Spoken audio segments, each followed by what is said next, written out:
Hi, everyone. The 2022 Atlanta Falcons offense under offensive coordinator Dave Ragone showed improvement in design over its 2021 version. To compare, this is my video from 2021 when I entitled it, Atlanta Falcons Should Fire Dave Ragone, Offensive Coordinator, Basic Play Design is Awful. Let's listen to what I said then. Hey everyone, I stopped watching the Falcons game because of problems like this. This is a play such that when A.J. McCarron, the quarterback, given the blocking scheme, goes back to pass, he should stop right there, be told to stop right there and then throw. But they've got it such that it's a quick blocking scheme. In other words, they only hold their blocks for a second, and yet they have McCarron executing a fake that takes over a second. So what happens? The blocking slips down. It collapses real quick. Watch. He makes his fake, and then, look, they're already in the backfield. The primary he wants to throw to isn't open because he's there being asked to run a longer pattern than he should. And what happens?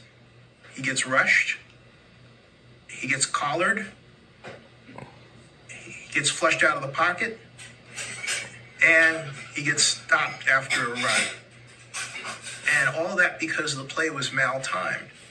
Here's another example of just how lousy this offense is. Here's another example. This is going to be a weak side run to the side opposite the tight end. What the Falcons do is they first put the tight end in a fake motion where he comes back across, and then he stops there.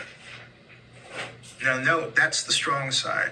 They have him running the weak side, but look, watch what happens, starting with the offensive tackle on the right side over there. And here's the snap of the ball. Right here, the outside linebacker gets inside leverage and blows the play up. But look at the blocking angle. The tackle, look at this. Look at what's going on here. The tackle here doesn't fire off. See that?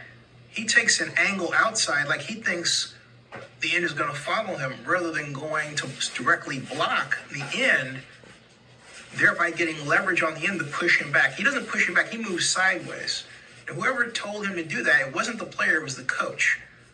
And so because he was told to do the wrong thing, he is out of position by design. So watch what happens. 99 gets inside position. He gets into the backfield. And he gets so far into the backfield that he puts the halfback off his route, gets bounced to the outside. The middle linebacker, who was also not blocked on that side because the scheme didn't call for the middle linebacker to be blocked, so he comes flying through, downs him for a loss. This is all on the coaching staff. It's not the player's fault. This is a stupid scheme in action from a rookie head coach who they selected over Kansas City Chiefs offensive coordinator Eric Bieniemy. I mean, you got to be kidding me. Okay? I mean, watch what happens with this guy over here. In the middle, right there. He would normally be the middle backer, but they've got him up in an inside linebacker, and they have the stand-up in as the outside linebacker. So watch what happens, okay? He comes flying through there and is made to make the stop. Now, what you normally do is you have the tight end on that side or a crackback. And then on top of that, you've got the receiver so far in, you're bringing the cornerback into the party too, up here, all right, to force the run. This is stupid. Now I'm going to stop it right there because I want to show you where the Falcons have improved. The difference this year is that the Falcons made it quite clear they have a new weapon. And with that, on the first play, they sent a message to the rest of the league what they were going to do. Here is the Falcons' first play of the season. As you can see, it's a tight formation with the wide receiver in close, flanker down at the bottom in the close, what's called flex position, and Kyle Pitts next to him, and then on the other side, standing up, the other tight end, and wide receiver off the line, double tight end set. Look, with their tailback, roughly 7 yards behind the line of scrimmage. This formation used in this way is new for the organization, but watch what they did out of it. And note that the blocking approach is different. I'll explain. Here is the familiar use of motion and shift, but that's different right there. Right there. And look at the Falcons blockers. This time, rather than blocking where they want the defensive lineman to go, believing the defensive line will follow them, they put a hat on a hat and then push in that direction left while Mariota fakes and then boots right. This is something that the Falcons used to do with a more athletic, younger Matt Ryan, but an older Matt Ryan didn't execute this as well. But Marcus Mariota has the wheels to make this work. And so, considering his relationship with Arthur Smith and what he did at Tennessee, Mariota, after 2 years with the Raiders, is back to work in an offense that features the run with Mark Mariota carrying the ball. That's exactly what he does here, picking up 8 yards. This play and the use of Mariota as a runner will come to define this drive. Indeed, the use of the quarterback as a runner, be it Mariota or Desmond Ridder, the rookie out of Cincinnati, made the difference in the Falcons' finishing drives, unlike last year. Let's look at another. This is the second play, the familiar I formation. And it brought a familiar problem. Let's look at what happened. However, while the problem is familiar, the reasons are slightly different. Let's look. Mariota goes out blocking where the middle linebacker is located. And boom, look at that. What happened there? Now, at first glance, you would say the same action that occurred as last year, right? Well, let's take another look at that. Let's move this back just a little bit. Just a little bit. And take a look at the second pick in the first round, Aiden Hutchinson, the Michigan Wolverine, taking the inside move. But look at what the Falcons are doing. A hat on a hat. They're not moving where they think the defensive line should go. They are hitting the defensive lineman to the left and then pushing on their shoulders, in fact, getting a hat on a hat. Now, why is this different? Because of the ultra-athletic Mr. Hutchinson making an inside move. Very similar to last year, but for a different reason. Let's watch. Here's a second look at the same play. Look at how the line fires off in unison. But then let's watch this. This is something more in praise of the athletic Hutchinson, the first rounder, than anything else. Watch. Okay, he jumped. See how he just jumped over? And then went right into the backfield. An amazing play. Now, it still does say that the Falcons need to focus more on getting a hat on a hat, but,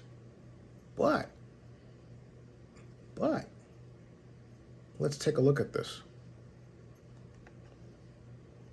from another angle, thanks to our TV. Watch this. See that? He swam inside, but the Falcons lineman tried to get a hat right on him. He didn't go where he thought he was going to be, which was the case last year when the linemen were taught to do that. He went right at him, and Hutchinson basically just went inside and threw him around. How you deal with that? Set up inside, make sure you're playing it inside out as an offensive lineman to stop that. But even then, and I've said this before, that is not my favorite play out of the eye, the way that they block it. The Falcons insist on running that play without a tight end to that side, and they pay the price. But fortunately, this wasn't a common practice this time around. Here's another look at the incredibly athletic Mr. Hutchinson and what he did to disrupt the Falcons' play. Watch. See that? Again, the right idea, get a hat on a hat. That's what it's called. So clearly the Falcons are taking a different and more correct fundamental blocking approach rather than the standard outside zone approach that some coaches make a big mistake in instructing their offensive line to block. Look, see that? He's experienced it fighting off that block, really swimming around it, coming into the backfield as he does, and stuffing the play for a loss. And that's what he did. But again, fortunately, that play was not the Falcons' staple this year. This formation represents the new offense under Dave Ragone with Marcus Mariota and Desmond Ridder for 2022. The pistol out of an ace formation with a tight end standing up. But watch what they do out of this formation. A standard for this game.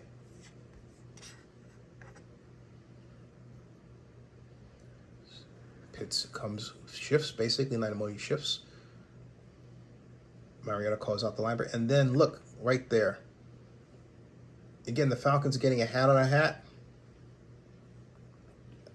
Outside zone blocking. Much better execution than previous year. And watch what happens.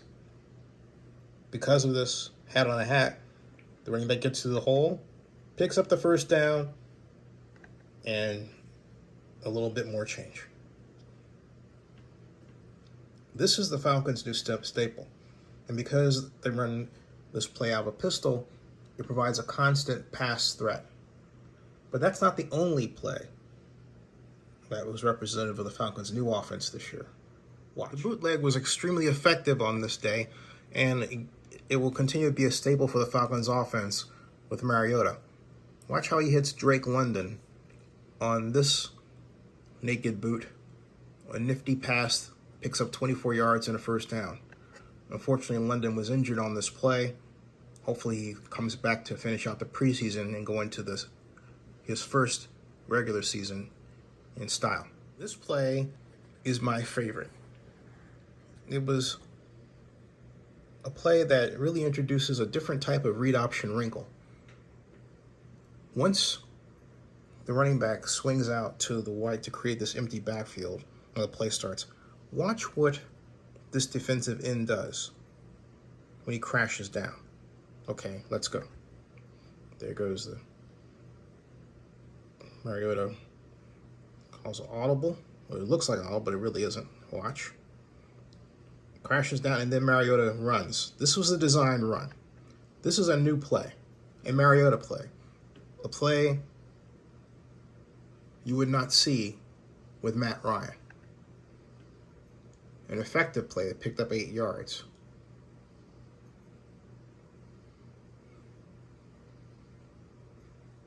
It's, again, a different type of read option. Watch the defensive end. See, crashes down here, committing to the pass block, and Mariota basically runs right by him. A negative influence block that goes back to the 1972 Miami Dolphins. But this time with the running back at the quarterback. He's out in open space and picks up considerable yardage before he's stopped. Now, what the Falcons have to be aware of is a twist stunt such that Mariota could be fooled into thinking that he has the outside run only be stopped by a stunning defensive tackle. But that's down the road a piece. That doesn't take away from the fact that this is a very innovative play that, if executed properly as it was here, is going to hurt a lot of defenses. Let's watch. See how he comes in. The defensive end takes himself out of the play, as is the case with many read option plays. Now, to be sure, while the Falcons' offense is improved over last year in terms of design and execution and coaching, there is still a problem. This is that problem yet again. Let's watch. Right there. A good completion, but even then, on the completion, you could see where the blocking was about to break down quickly. Now, to their credit, the Falcons have shortened their patterns, but still, on a number of plays, they had a disconnect between offensive line blocking depth and receiver pass pattern down the field yardage. In other words, by the time the offensive linemen finished their blocks, the receivers were still running, and so what happened was that the defense was too often in the backfield. But the good news was the quarterback could run for yardage. Mariota and Ritter offer that kind of escape potential. Unlike last year, this is a better Falcons team on offense. Where I still feel that they need work is defense. They are structured in such a way defensively that they leave wide open receivers too often because they spend a great deal of time, the Falcons do, on less than bread and butter coverage techniques. But their real weakness is their pass rushing technique up front. The defense did not realize a sack until deep into the fourth quarter. In other words, with the number ones and number twos, they weren't getting to the quarterback. Overall, even with the existence of players like Kyle Pitts and Drake London is injured, and they don't have Calvin Ridley, the Falcons are presenting themselves as a ball control team that, because of their defense, will battle to stay in games and win them, but they're not going to blow anybody out. They don't have the firepower to do that. It's going to be an interesting season. I think the Falcons organization this time has a playoff-capable team, but not one that's going to win the division outright. That said, though, the Falcons are more dangerous this year, by far, than they were last year. I know it's just preseason, but you watch enough football, read enough about different coaching techniques, spend enough time, 40 or 60 years doing this sort of thing, you get to a point where you feel like you know what you're looking at without needing to see it too much more. Not that I'm not going to watch. Subscribe to Zenny62 and bookmark oaklandnewsnowblog.com.